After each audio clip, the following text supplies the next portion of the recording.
basta sa Alberta. Pero mostly construction materials dito sa Alberta. Mamaya, papakita ko sa inyo yung mga sa kayo yung mga truck. Kasi minit ko lang yung isang kasama ko sa trabaho. Yung mga driver ko kasi, hindi ko sila tinatawag na operator. Owner operator ko, hindi ko sila tinatratong trabahador ko.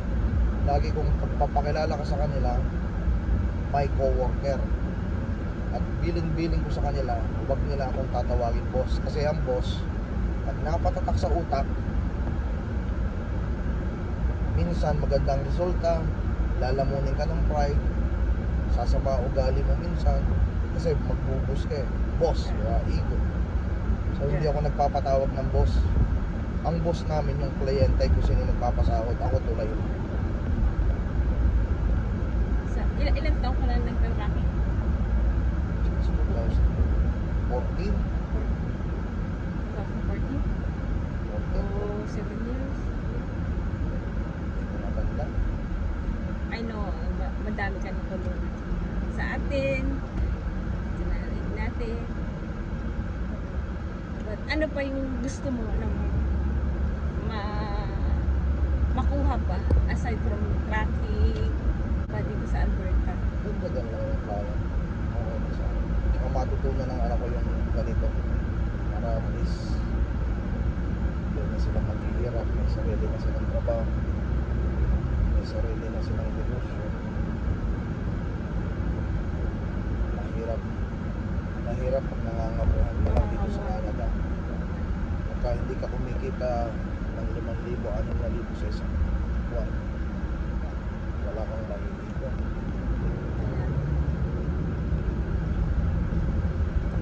Are you here na? I'm gonna post for a while. Yeah, ulit. Oh, eto na. We're here. Sa tack niya. Oh, wait.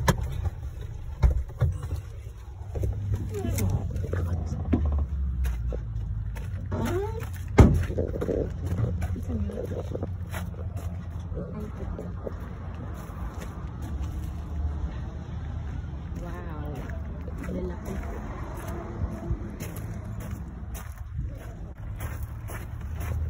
Oh, the Elbanera tracking. It's here.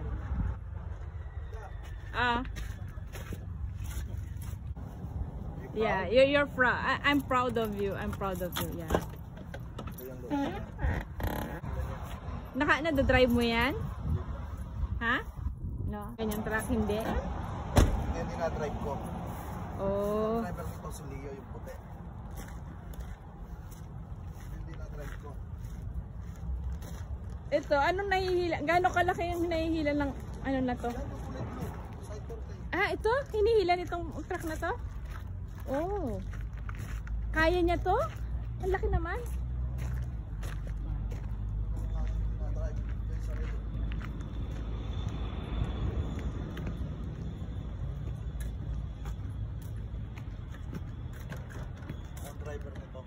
Oh. Ah, parang ito yung kauna-unahan mo? Hindi, yung isa nandun yan. Oh. Itong pangalawa kong Cuban, kauna-unahan kong truck nandun.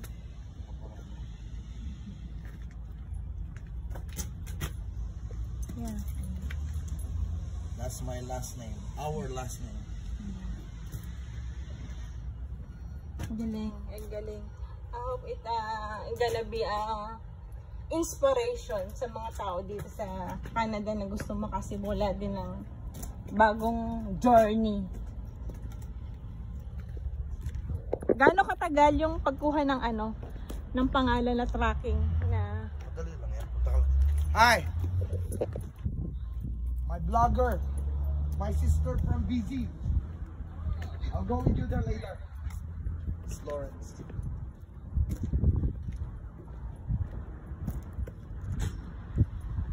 He was just videoing me how I was me here. Hi! I'm a first-time vlogger. Can you join him in a vlog?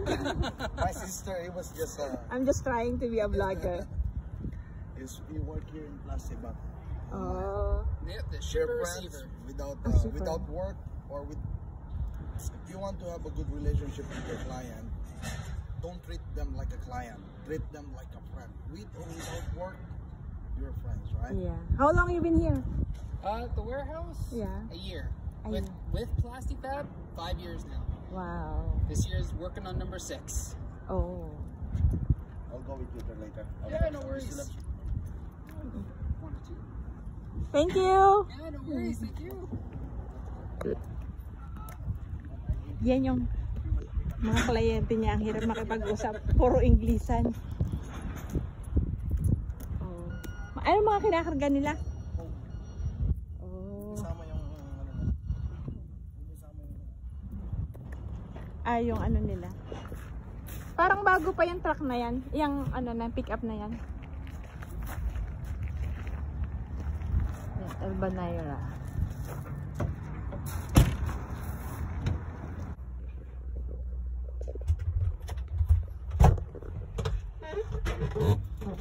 Paano ko makakakit dito?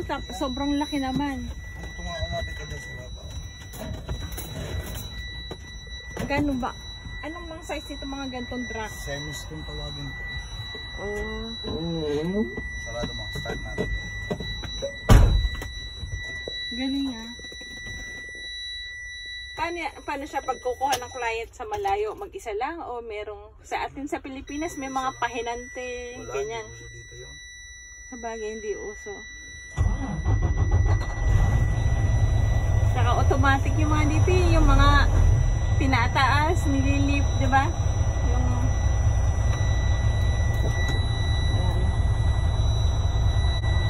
Yung driver ko, 3 puti, 1 Vietnamese, ako. Bali, 6 pa lang kami. 6 pa lang kami. Pero yung owner operator ko, medyo iba-iba na. sabi mo pag madami kang load, kumukuha ka pa rin ng mga prime na pasa mo yung mga ano. Mga subcontractor. Subcontractor pala. Parang anytime pwede naman silang tawagan pag hindi mo kaya na ano. Gano'n na kalayo? Ano yung pinakamalayo mong na-deliveran? Busy. Busy? Oh, itong truck na to? Ayan. Oh, malayo man. Ay, hindi ito na to. Ito Alberta lang. Ah. Wala sa planong pagbili ko nito. Oh. Namatay lang yung may-ari nito. Tapos hindi na ma-handle ng asawa niya. So, pero at first, binibigyan ko muna sila ng load. Kaso sumuko na ng huli. Kaya nag-take over na ako. Binili ko na to. Binili, hinulugan pala. Hindi binili. Puti ang driver nito, si Leo. Okay na, nagdidili. Ano yan laman yan? Foam. Foam, yan yung mga insulation ng mga bahay. Oh. Insulation ng mga bahay. Yung makakapal na foam na. Sa roof. Ba't kailangan ba dito ng insulation na ano? Para sa lamig. Sa lamig, no? Kontra sa lamig. Lahat ng bahay. Ay, laki ng company. Yun pa, oh. Parang na kami na dito sa ano. Ang taas ng truck. Nakakatakot. Yan, paano ka nakarating dito sa Canada? What makes you decide to apply here in Canada? Saudi, mahirap ang buhay, maliit sahod. Kaya ang asawa ko nurse, subok. Kaso pag namin dito, hindi naman siya naging nurse. Matagal, in-apply ako ng bayaw ko sa Pizza Hut. Bago ko pa. How long yung processing from Saudi going to? Hindi, umuwi kami ng Pilipinas, 8 months ang inintay ko. Oh. Papunta dito. Tapos, yun, 3 months, lipad na kami dito. Galing dito. 2007. Trabaho Pizza Hut. Tatlo trabaho ko nandito. 2007, cleaning, delivery driver.